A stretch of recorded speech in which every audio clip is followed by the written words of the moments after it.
ছোটবেলায় আমরা প্রায় কল্পনা করতাম যদি আমাদের কাছে কোনো জাদু শক্তি থাকতো তাহলে জীবন কতটা রঙিন হতো। সেই শক্তি দিয়ে যা চাইতাম তাই করতে পারতাম। আজকের গল্পটিও এমন কিছু বিশেষ মানুষদের নিয়ে যাদের জীবনে এই কল্পনার জাদু বাস্তব হয়েছিল। গল্পের শুরুতে আমাদেরকে ইউরোপের সবচেয়ে ছোট দেশ ইলিরিয়ার শাহী বংশের মেয়ে স্যামকে দেখানো হয়। রাজ পরিবারে জন্মানো সত্ত্বেও তাকে রাজকুমারীর মতো রাখা হতো না। অন্যদিকে তার বড় বোন এলিনা বলা মাত্রই যে কোনো জিনিস সাথে সাথে পেয়ে যেত।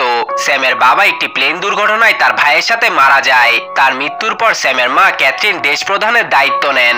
আর কয়েক সপ্তাহ পর এলিনার বয়স যখন 18 হয়ে যাবে তার মায়ের পরে তাকে রানী বানিয়ে দেওয়া হবে। স্যামকে পরিবারের সদস্যই ভাবা হতো না। সাধারণের মতো থাকায় সে যে কোনো মানুষের সাথে ঘুরতে পারত, যার মধ্যে এই ছেলেটি একজন, যার নাম ছিল মাইক। দেশের সমস্যার বিরুদ্ধে স্যাম ও মাইক রোড কনসার্ট পারফর্ম করে, যার ফলে লোকের ভিড়ের সাথে পুলিশও সেখানে পৌঁছে যায়। স্যাম স্কেটবোর্ডের সাহায্যে পুলিশের মনোযোগ অন্যদিকে সরানোর ট্রাই করে, কিন্তু সে এলেনার বিলবোর্ড দেখে রাস্তায় পড়ে যায়, যার ফলে পুলিশ তাকে ধরে ফেলে। যখন সে ঘরে ফিরে আসে তখন সে তার মাকে জানায় দেশের লোকজন সরকারের কাজে খুশি নয়, কিন্তু ক্যাথরিন এসব কথা বিশ্বাস করে না। পরের দিন স্যাম স্কুলে রোকসানার দেখা পায়, যে তার মতো রয়্যাল পরিবারের সদস্য। সে নরম স্বভাবের এক মেয়ে যে নিজের দুনিয়ায় মেতে থাকতো। সে লাইভ স্ট্রিম করা পছন্দ করত, যার কারণে সে অনেক ফেমাস ছিল। এরপর আমাদের একটা হাই সিকিউরিটি জেলখানা দেখানো হয়, যেখানে 34 নম্বর কয়েদিকে খাবার দেওয়া হয়। সেই কয়েদি আপেলের ভেতর থেকে একটি ক্যাপাসিটর পায়, যার সাহায্যে সে তার নেক কাফ খুলে ফেলে। এরকম করতেই তার সব শক্তি পুনরায় নিজের কাছে ফিরে আসে। সে ওই শক্তির সাহায্যে জেলের দরজা খুলে সেখান থেকে পালিয়ে যায়। এদিকে স্যাম ও মাইক মিউজিক কনসার্টের প্র্যাকটিস করছিল। মাইক স্যামকে একটা কনসার্টে যাওয়ার জন্য ইনভাইট করে, আর স্যাম তাতে রাজি হয়ে যায়। এরপর স্যাম মাইককে বলে তার মুখ থেকে গার্লিক নানের গন্ধ বের হচ্ছে। এটা শুনে মাইক অবাক হয়ে যায়, কারণ এই গার্লিক নান মাইক 2 দিন আগে খেয়েছিল। ওই রাতে স্যামদের মহলে এলিনার রানী হওয়া উপলক্ষে পার্টির আয়োজন করা হয়। স্যাম সেখানে যায়। স্যামের হঠাৎ মনে পড়ে সে তো মাইকের সাথে একটা কনসার্টে যাবার কথা দিয়েছিল, তাই সে তার মাকে মিথ্যা কথা বলে পার্টি থেকে বের হয়ে ক্লাবে পৌঁছে যায়। কিন্তু আইডি না থাকার কারণে তাদের দুজনকে পার্টি থেকে বের করে দেওয়া হয়। তখন তারা কর্মচারীদের পেছনের দরজা দিয়ে ভেতরে প্রবেশ করতে দেখে। কিভাবে যেন স্যাম দূরে দাঁড়িয়ে থেকে দরজার পাসওয়ার্ড বুঝে ফেলে এবং পার্টির ভেতরে ঢুকে যায়। এটা দেখে মাইক আবার অবাক বনে যায়। পার্টি চলার সময় স্যাম সব রকম আওয়াজ শুনতে পায়, এমনকি হার্টবিট থেকে শুরু করে ছোট পোকামাকড়ের আওয়াজও। তার ভীষণ খারাপ লাগতে শুরু করে, তাই সে সেখানে থাকা ফায়ার অ্যালার্ম বাজিয়ে দেয়। এর ফলে পার্টিতে থাকা সবাই সেখান থেকে বের হয়ে যায় এবং পুলিশ তাদের দুজনকে অ্যারেস্ট করে জেলে পাঠিয়ে দেয়। পরবর্তীতে তাদের ঘরের লোকদের ডেকে এনে তাদের ছেড়ে দেওয়া হয়। ক্যাথরিন স্যামকে মিথ্যা বলার শাস্তি হিসেবে গরমের ছুটিতেও স্কুলে পাঠানোর সিদ্ধান্ত নেয়। এদিকে 34 নং কয়েদি তার পার্টনারকে ফোন করে তার অ্যাপেলের আইডিয়ার প্রশংসা করে। তখন সে বলে ক্যাথরিনই তাকে জেলে পাঠায়। সে তার পরবর্তী মিশনের জন্য প্রস্তুত ছিল এবং তার নজর পড়ে স্যামের দিকে। পরের দিন স্যাম স্কুলে গিয়ে জানুয়ারি নামের এক মেয়ের সাথে পরিচিত হয়, যে তাকে বলে তার বাবা এবং স্যামের বাবা বন্ধু ছিল। ক্লাসে ম্যাথিউ, টুমা এবং রোকসানাও ছিল। তারপর প্রফেসর জেমস তাদের বলে শাহী বংশের দ্বিতীয় সন্তান হওয়ার ফলে তাদের মধ্যে অদ্ভুত ক্ষমতা রয়েছে। এ সম্পর্কে তাদের কোনো ধারণাই নেই। প্রফেসর নিজের শক্তি প্রদর্শন করে তাদেরকে দেখায়। আর এখন গরমের ছুটিতে তাদের সিক্রেট সোসাইটির জন্য ট্রেনিং দেয়া হবে। নিজের মা ক্যাথরিনকে এই সিক্রেট সোসাইটি প্রোগ্রামে দেখে স্যাম অবাক হয়ে যায়। আসলে ক্যাথরিন এই প্রোগ্রামের হেড ছিল। ক্যাথরিন সবাইকে বলে এই সিক্রেট সোসাইটি রাজা অথবা রানীদের উপরে আসা বিপদ মোকাবিলার জন্য বানানো হয়েছিল, কিন্তু কেউ যদি এই টেস্ট পাস করতে না পারে তাহলে তার সমস্ত স্মৃতি মুছে দেয়া হবে, যাতে তার শক্তির ব্যাপারে কোনো কিছুই মনে না থাকে। তাদের প্রথম ট্রেনিং এ তাদের একটা পিরামিড পর্যন্ত পৌঁছাতে হবে, যেখানে পুরো রুমে লেজার লাইট ছুটাছুটি করছিল। যখনই টুমা এগিয়ে যায় তখনই লেজার তার গায়ে এসে পড়ে এবং সে মাটিতে লুটিয়ে পড়ে। ধীরে ধীরে সবাই এগিয়ে যেতে থাকে আর তাদের শক্তির বিষয়ে তারা জানতে পারে। রোকসানার শক্তি ছিল অদৃশ্য হতে পারা। টুমা তার শক্তি দিয়ে অন্যকে কাবু করতে পারত, আর স্যাম সব শব্দ শুনতে এবং দেখতে পেত, যার ফলে সে বাকিদের তুলনায় এগিয়ে ছিল। কিন্তু সব স্টুডেন্ট তাদের প্রথম টেস্টে ফেল করে। জানুয়ারি জানতে পারে তার কাছে অন্যকে ছুঁয়ে শক্তি চুরি করার ক্ষমতা ছিল, আর ম্যাথিউ পোকাদের নিজের বশে আনতে পারত। পরের দিন প্রফেসর তাদের শক্তির উপর নিয়ন্ত্রণ আনার জন্য তাদের কিছু এক্সারসাইজ দেন। স্যামকে একটি স্পিকার ভর্তি রুমে নিয়ে গিয়ে আওয়াজ মনোযোগ দিয়ে শুনতে বলা হয়। টুমাকে চার্লি নামের এক কুকুরকে কাবু করার টাস্ক দেয়া হয়, আর ম্যাথিউকে পোকাদের নিজের বশে আনার কাজ দেয়া হয়। এদিকে রোকসানাকে বৃষ্টি ও স্নোফলের মধ্যে তার শক্তি প্রয়োগ শেখার এক্সারসাইজ দেয়া হয়। অন্যদিকে জানুয়ারিকে তার শক্তি দিয়ে পানির নিচে শ্বাস নেওয়ার ক্ষমতা শিখতে দেয়া হয়। এটা শেখার জন্য অ্যানা নামের এই মহিলাটি তার কোচিং নেয়। প্রফেসর জেমস পরীক্ষা করার জন্য স্যামকে জেনে শুনে বিষাক্ত খাবার দেয়, কিন্তু স্যাম তা বুঝে যায়। পাশে বসে থাকা জানুয়ারি তার আপেল স্যামকে খেতে দেয়। ওই দিন রাতে মাইকের বাবা স্যামকে ফোন করতে দেখে নেয় এবং স্যাম থেকে তাকে দূরে থাকতে বলে। পরের দিন স্যাম তার মায়ের সাথে দেখা করতে যায়, যে কিনা তাকে একটা আন্ডারগ্রাউন্ড হেডকোয়ার্টারে নিয়ে যায়। সেখানে অনেক দামি জিনিস ছিল, যার মধ্যে একটা ডিএনএ বেসড ন্যানো ডিভাইস ছিল, যেটা একই ধরনের ডিএনএ এর মানুষজনকে ডিটেক্ট করতে পারত। ক্যাথরিন স্যামকে শক্তি নিয়ন্ত্রণ করতে পারার জন্য কিছু টেকনিক শিখিয়ে দেয়। এরপর আমরা দেখতে পাই রোকসানা বাদে সবাই তাদের ট্রেনিং এ সফল হয়, শুধুমাত্র রোকসানাই সামনে আগাতে পারছিল না। এই জন্য জেমস তাকে ভেজা চুলে লাইভে আসার ধমক দেয়, আর এটা শুনে রোকসানা তার শক্তি প্রয়োগ করে গায়েব হয়ে যায়, কারণ সে ভেজা চুলে তার অডিয়েন্সের সামনে আসতে চায় না। আসলে মেয়েরা এমনই হয়, দুনিয়া উল্টে গেলেও সোশ্যাল মিডিয়ায় খারাপ ছবি আপলোড দিতে চায় না।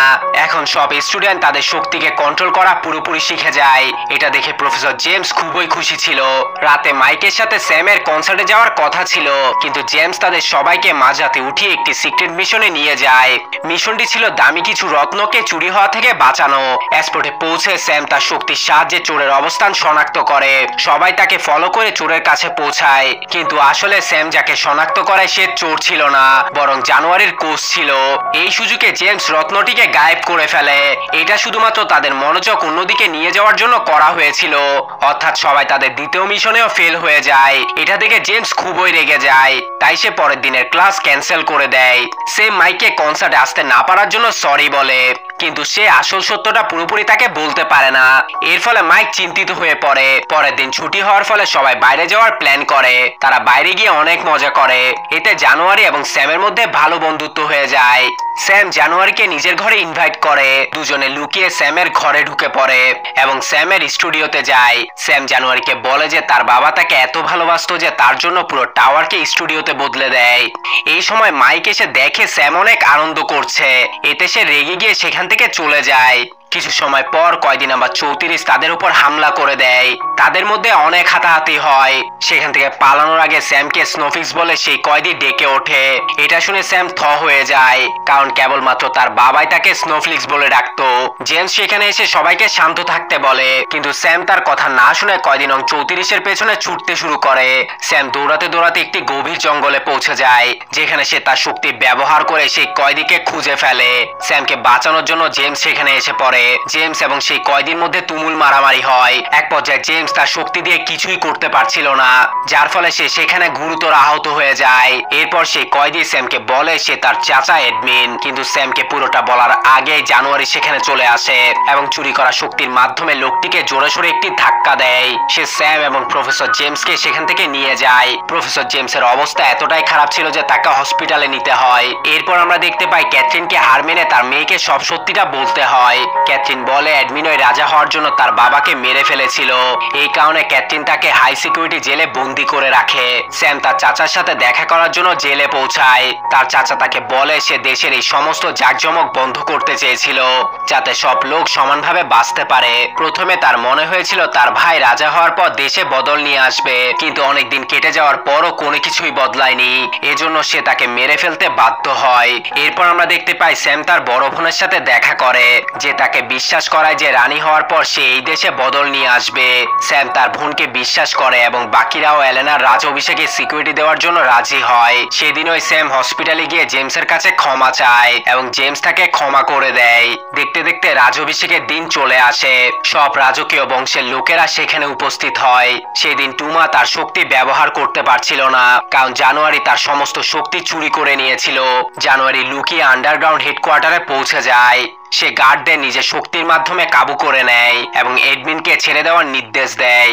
আর এখানে আমরা জানতে পারি এডমিনের সাথে ফোনে আর কেউ নয়, বরং জানুয়ারি কথা বলেছিল। আসলে এরা দুজনেই প্রথম থেকে একসাথে ছিল।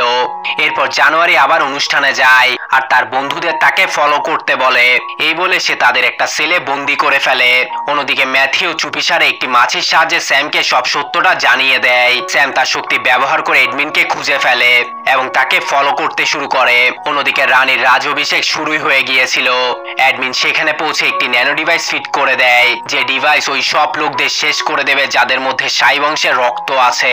স্যাম জানতে পারে যে জানুয়ারি তার পেছন পেছন আসছে, তাই স্যাম সেখান থেকে পালিয়ে মাইকের ঘরে যায় এবং তার সাহায্য চায়। প্রথমে মাইক সাহায্যের জন্য মানা করে দিলেও যখন স্যাম তার সিক্রেট মাইককে বলে তখন সে সাহায্যের জন্য রাজি হয়। অন্যদিকে জানুয়ারি স্যামের পিছু নিতে নিতে মাইকের ঘরে চলে আসে। এরপর জানুয়ারি স্যামের সামনে স্বীকার করে যে সে অ্যাডমিনকে সাহায্য করেছিল, কারণ সে স্যামের বড় বোনকে মেরে নিজে এখানে রানী হতে চায়। সে আরো বলে তার এই স্বপ্ন কিছুক্ষণের মধ্যেই বাস্তবে রূপ নেবে। তখনই মাইক উপর থেকে কিছু একটা জানুয়ারির উপর ফেলে, যার ফলে সে সেখানে বেহুশ হয়ে যায়। এরপর তারা বাকিদেরও ছাড়িয়ে নেয় এবং সবাই মিলে অ্যাডমিনকে থামানোর প্ল্যান করে, যে কিনা পুরো শাহী বংশকে শেষ করে দিতে চায়। অ্যাডমিন মনে করে যে রাজকীয় বংশের লোকদের মৃত্যুর পরও একমাত্র দেশের মানুষের মধ্যে সমতা আসবে। টুমা এবং রোকসানা তাদের শক্তি ব্যবহার করে সেই ডিভাইসটি অ্যাডমিন থেকে নিয়ে ফেলে এবং স্যামকে দিয়ে দেয়। স্যাম শাহী বংশকে বাঁচানোর জন্য জীবনের মায়া ত্যাগ করে ছাদ থেকে ঝাঁপ দেয়। তখনই ম্যাথিউ প্রজাপতিকে বশ করে স্যামকে নিরাপদে ছাদ থেকে নামিয়ে ফেলে। অ্যাডমিন তার শক্তি ব্যবহার করে সেখানে ধ্বংসলীলা শুরু করে দেয়। স্যাম অ্যাডমিনকে কোনো রকম একটি রুমে নিয়ে আসে। সেখানে প্রথম থেকে একটি ডিভাইস ফিট করা ছিল, যেটা অ্যাডমিনের শক্তি কমিয়ে দেয়। মাইক ততক্ষণে ন্যানো ডিভাইসটি রিপ্রোগ্রাম করে দেয়, যার ফলে সেই ডিভাইসের সমস্ত ক্ষমতা সেই রুমের মধ্যে ছড়িয়ে পড়ে, যার ফলে অ্যাডমিন সেখানেই শেষ হয়ে যায়।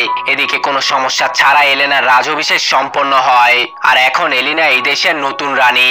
স্যাম, রোকসানা, টুমা এবং ম্যাথিউকে সিক্রেট সোসাইটিতে অ্যাকসেপ্ট করে নেওয়া হয়। ক্যাথরিন নতুন রানীকে সিক্রেট সোসাইটির বিষয়ে জানায়। রানী শপথ নেয় যে সাধারণ মানুষের দুঃখ কষ্ট লাঘব করা হবে, যাতে সব লোক সমানভাবে স্বাধীনভাবে বাঁচতে পারে।